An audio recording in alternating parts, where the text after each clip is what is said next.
Hi students. So we will start today exercise 3.1. The question number first is how will you describe the position of a table lamp on your study table to the another person? It's okay. हम generally किसी point को जो है हम x axis और Y axis का use नहीं कर रहे, हम कोऑर्डिनेट ज्योमेट्री के बिना भी हम इसको यूज़ करना चाह रहे हैं, जिससे कि हम ये बता सकें कि हम किसी चीज़ की पोजीशन को किस तरह से हम डिफाइन करते हैं. It's okay. So the solution, I am explaining the solution of question number 1 from exercise 3.1. So suppose our table lamp, this is our table. Which one? This one is our table, and we are not using x axis or y axis. It's a normal approach. मतलब हम ये मान रहे हैं कि हमें जो है कार्टेशियन सिस्टम नहीं मालूम और कोऑर्डिनेट ज्योमेट्री के बारे में हमको नहीं मालूम.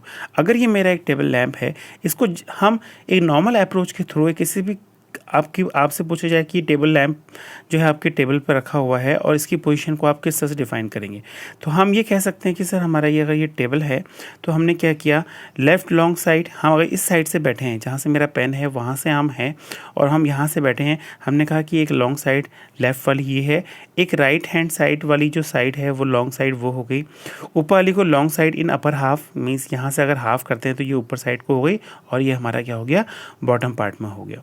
अब हमने क्या किया, इसको मान लिया, हमने कहा यहाँ से स्टार्ट करते हैं, यहाँ से स्टार्ट करते हैं और हमने कहा 1 2 3 4, हमने इस डिवीज़न को थोड़ा सा सपोज करिए 1 सेंटीमीटर के हिसाब से डिवाइड कर दिया. इसकी पोजीशन यहाँ है, यहाँ से हमने एक परपेंडिकुलर ड्रॉ करा, यहाँ से एक परपेंडिकुलर ड्रॉ किया.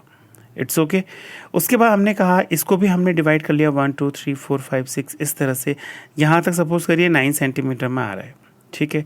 तो अगर आपसे ये कहा जाए कि यहाँ से, अब आप इस टेबल लैम्प की डेफिनेशन को ये बताएंगे, सर ये लेफ़्ट लॉन्ग साइड से 4 सेंटीमीटर राइट हैंड साइड को है, 4 सेंटीमीटर लेफ़्ट लॉन्ग जो साइड है हमारी, जो लेफ़्ट वाली जो लॉन्गर साइड है उससे 4 सेंटीमीटर की डिस्टेंस पे है, और जो shorter side in the bottom part है उससे 9 सेंटीमीटर की डिस्टेंस पे है. It's okay. यहाँ से जो है 9 सेंटीमीटर की डिस्टेंस पे है. तो आप इसको डिफाइन अगर हम करेंगे तो हमने कहा कि यहाँ पर इस पॉइंट के कोऑर्डिनेट अगर मैं लिखना चाहा तो मैंने क्या लिखा, 4,9 लिखा. 4,9 का मतलब कि ये वाई एक्सिस से 4 की डिस्टेंस पे है और एक्स एक्सिस से 9 की डिस्टेंस पे है. It's okay.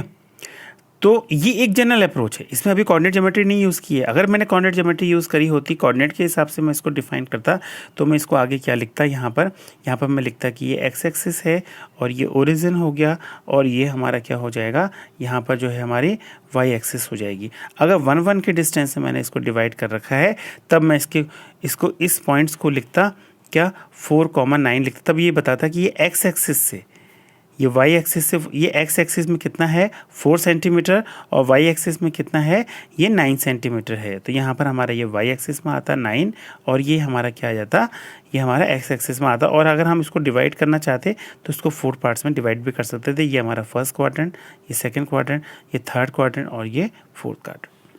It's okay. इस तरह से हम जो है किसी भी पॉइंट्स की एक नॉर्मल अप्रोच, जो भी आपको जनरल आइडिया है उसके हिसाब से आप उसकी पोजीशन को बता सकते हैं. ये बिल्कुल सिंपल सा एग्जांपल है, जैसे कि आप किसी भी अपने क्लास में किसी बच्चे की पोजीशन बताते हैं कि सेकंड रो में जाना, और जो है सेकंड रो में जाना उस वाली वॉल से, सेकंड रो है यानी कि 2 लाइनें छोड़ के, और पीछे वाली रो से, पीछे वाली वॉल से जो है 3 जो है लाइन्स को छोड़ के वो बच्चा बैठा हुआ है. इस तरह से हम डिफाइन करते हैं. तो उसी तरह से एक टेबल लैम्प की पोजीशन को इन्होंने इस तरह से आपसे पूछा और आप इस तरह से इसको लिख सकते हैं. 4 unit from the left long side and 9 units from the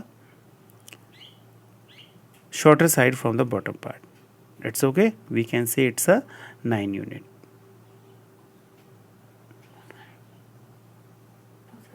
ठीक है.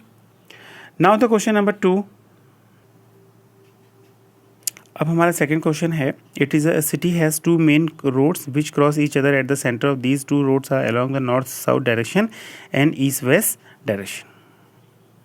All the streets are of the city run parallel to these roads are 200 meter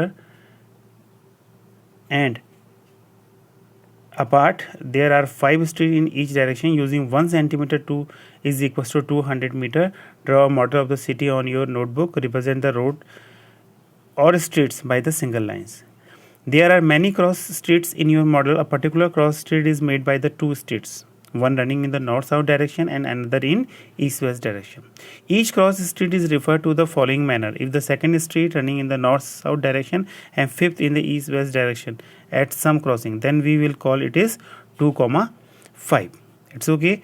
2,5. Using this convention, find how many cross streets are referred to 4,3 and how many streets are can be referred to as 3,4. It's okay. Now explaining the question. Now it is a figure of question number 2. So it is a north, east, west, north, south directions, north, east, west, north and south direction. So I have drawn the streets which are parallel to the north, south direction is by the red color. S1 is the first street, S2 second street, S3 is third, S4 fourth and S5 fifth street.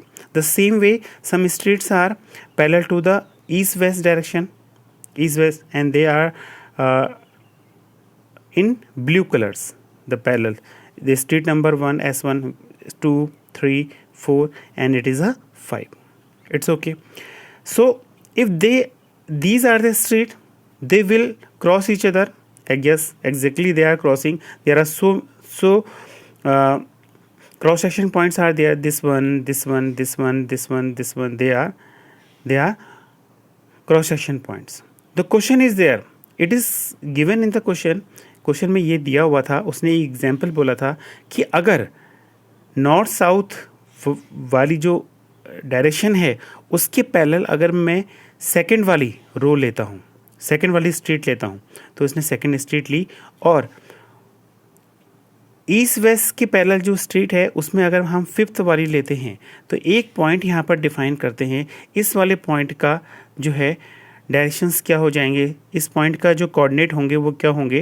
पहले इसने बोला था आप क्या लेंगे, जो north south वाली street है उसका लेंगे. तो जो नॉर्थ साउथ वाली जो स्ट्रीट है पैरेलल वो हमारी कौन सी है, S2.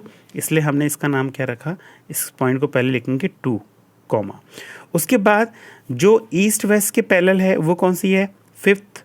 देन आप लिखेंगे 5. It's okay.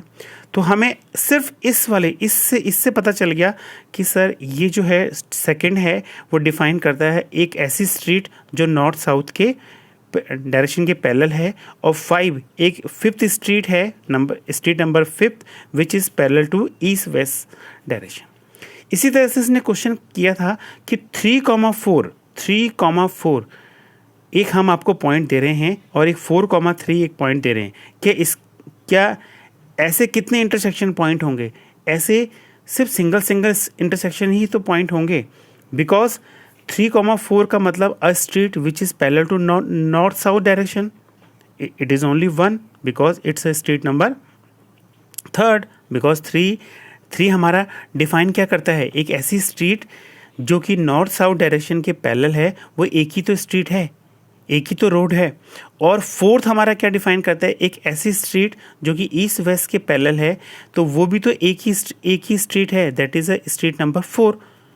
तो सिर्फ एक ही सिंगल पॉइंट तो आएगा. इसी तरह से 4,3 का भी तो एक ही, ये जो इंटरसेक्शन पॉइंट है, ये इंटरसेक्शन पॉइंट क्या है, एक स्ट्रीट नंबर 4 है और एक स्ट्रीट नंबर 3 है.